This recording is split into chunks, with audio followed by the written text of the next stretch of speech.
어깨 질환 같은 경우에는 어깨 관절의 정상 범위를 수시로 체크하셔서 어깨의 통증 여부가 수시로 발생하는 건지 아니면은 어떻게 사파로 나타나는지를 주기적으로 체크하는 단계가 가장 중요하다고 할 수 있겠습니다.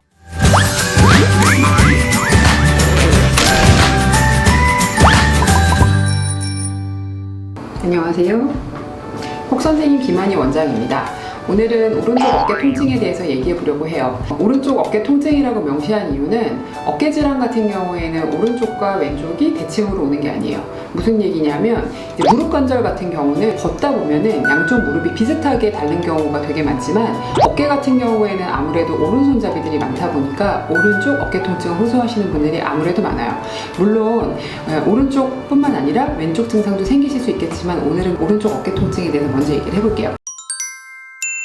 일단 어깨가 아프다 하면 환자분들이 대다수 오십견 증상을 많이 생각하고 병원에 오시는 것 같아요. 실제적으로 어깨는 염증인 상태가 오랫동안 되거나 파열 상태가 오랫동안 지속되게 되면 어깨가 관절의 구축이 오기 때문에 마치 그것을 이제 오십견처럼 생각하고 오시는 분들이 많은 것 같고, 실제적으로 오십견도 단순 오십견, 기본적 염증에 의한 오십견하고 2차성 오십견, 실제적으로 뭐 다른 이유에 의해서 생기는 2차성 오십견이 있어요. 근데 그 중에서 가장 흔한 것이 회전근개 파열증이 많은 것 같아요. 실제 회전근개 파열증은 단순 오십견하고는 좀 다릅니다. 보통 어깨에 인대 파열증이 진행을 하면서 진행 단계에 따라서 뭐 근력 저하도 오고 특정 각도에서 약간 걸리는 증상도 계속 생기기 때문에 주기적으로 반복적으로 온다는 게 좀 특징적이라고 보시면 되고요. 오십견 같은 경우에는 어떤 사파로 오다 보니까 어느 일정 나이가 들어가지고 환자가 계속 지속되면서 어깨 관절이 굳는다는 그런 성질이 있어요. 초반에 사실은 오십견이나 회전근개 파열을 임상 양상으로 분류하기는 사실 조금 어렵고요. 그런 단계에 대한 분류는 초음파 혹은 MRI를 통해서 하게 되는데, 이게 초반에는 사실은 증상이 경미할 때 뭐 초음파상이 경미했다가 어떤 뭐 특정 각도에서 자기가 무거운 물건 들거나 하다가 갑자기 확 악화되는 경우도 왕왕 있어요. 일단 초기 증상이라고 한다면 이런 회전근개에 해당하는 파열증이나 오십견 증상이나 초음파 유도화 주사 치료라고 하는 직접 주사 요법이나 아니면 재활 운동을 통해서 좋은 결과를 보일 수가 있어요. 보통 이런 거를 보존적 치료라고 하는데, 원인의 진단에 따라서 정확하게 시술을 시행하는 경우 매우 결과가 좋은 양성 질환이고요. 환자가 이제 질환에 맞춰서 점차 운동량을 늘려나가면서 어깨 각도를 회복한다면 매우 좋은 결과를 얻을 수 있어요.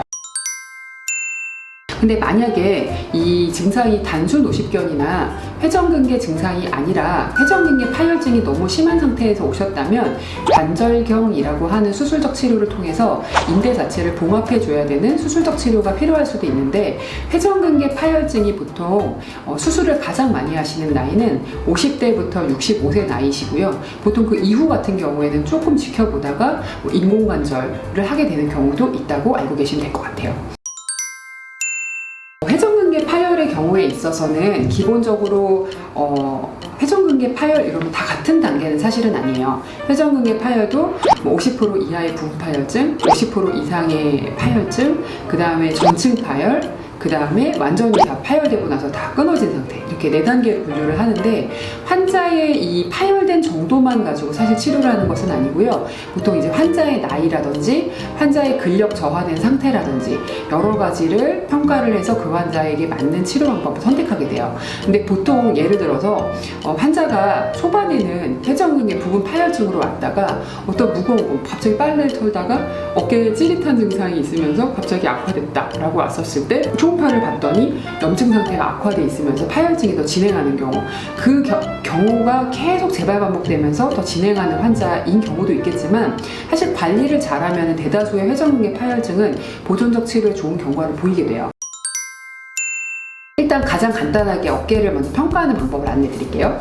실제 어깨 같은 경우에 지금 오늘은 오른쪽 어깨를 볼 거잖아요. 어깨를 기본적으로 팔을 들었을 때 여기까지 왔는데 내가 여기서 조금 더 들려고 했더니 최대 범위로 귀 뒤까지 완전히 올라가는지를 정확하게 확인하셔야 돼요.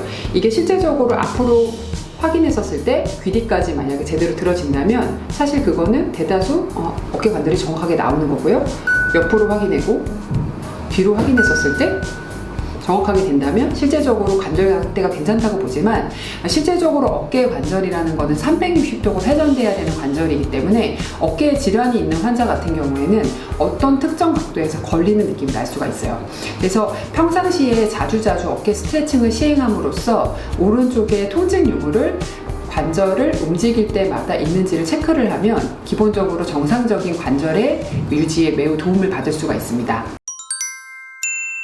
오늘은 일단 그 50견 증상하고 회전근개 파열의 간단한 그 감별 진단하고 그 다음에 이 회전근개 파열이 부분 파열증이지만 전층 파열로 진행하는 과정들이 나이에 걸쳐서 지속적으로 생길 수 있다는 점, 그리고 그 어깨의 정상 각도를 회복하는 점에 대해서 오늘 세 가지를 먼저 알아봤는데요.